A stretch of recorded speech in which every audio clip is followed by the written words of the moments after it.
Hai teman-teman, kembali lagi bersama saya Bayu Aji. Nah, untuk kali ini saya akan menjelaskan tentang initial assessment. Apa itu initial assessment? Yaitu proses penilaian yang cepat dan pengelolaan yang tepat guna menghindari kematian pada pasien dengan yang dilakukan saat menemukan korban atau pasien dengan kondisi gawat darurat dan merupakan salah satu penentu keberhasilan penanganan korban. Nah, tujuan mencegah semakin parahnya penyakit dan menghindari kematian korban dengan penilaian yang cepat dan tindakan yang tepat.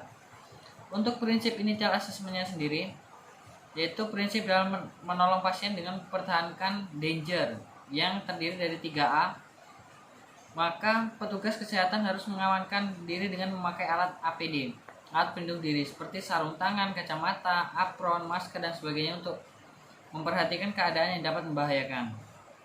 Yang ketiga ada survei primer. Yang survei primer ini meliputi yang pertama itu ada airway dengan kontrol servikal. Airway kontrol servikal ini meliputi inspeksi dan listen. Yang kedua ada breathing dan ventilasi.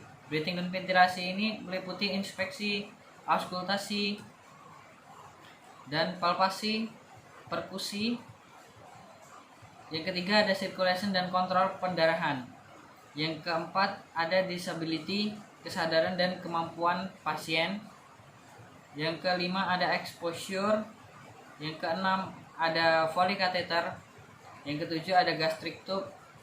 Yang selanjutnya ada heart monitoring dan ada fotorogen. Yang keempat ada survei sekunder. Survei sekunder ini adalah pemeriksaan kepala sampai kaki, depan dan belakang serta setiap lubang harus diperiksa. Hal ini bisa dilakukan pada pemeriksaan exposure, termasuk pemeriksaan tanda-tanda vital yang harus dievaluasi. Yaitu pertama itu meliputi anamnesis. Anamnesis itu ada A-nya alergi, M medikasi atau obat-obatan, P penyakit sebelumnya yang diderita epilepsi, jantung, DM dan hipertensi, L-nya last meal, E-nya event.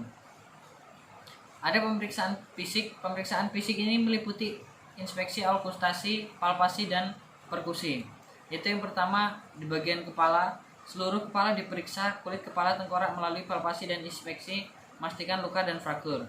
Yang kedua wajah, bagian mata, hidung. Yang ketiga ada vertebra cervicalis dan leher. Itu pada memeriksa leher, kolar, neck harus dilepas dan tetap dilakukan kesikasi leher, periksa adanya defisiasi trakea yang menunjukkan tension pneumotorak. Selanjutnya ada torak, ada abdomen, ada pelvis dan punggung, ekstremitas, dan yang ketiga itu ada tambahannya, pemeriksaan tambahan dapat dilakukan jika stabil seperti USG atau CT scan endoskopi. Yang terakhir ini ada reevaluasi penderita.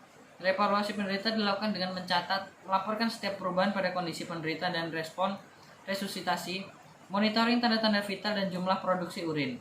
Jika merujuk pasien, ia harus dalam keadaan stabil dan pemeriksaan penunjang harus dibawa. Itu saja yang bisa saya jelaskan, kurang lebih saya mohon maaf. Terima kasih.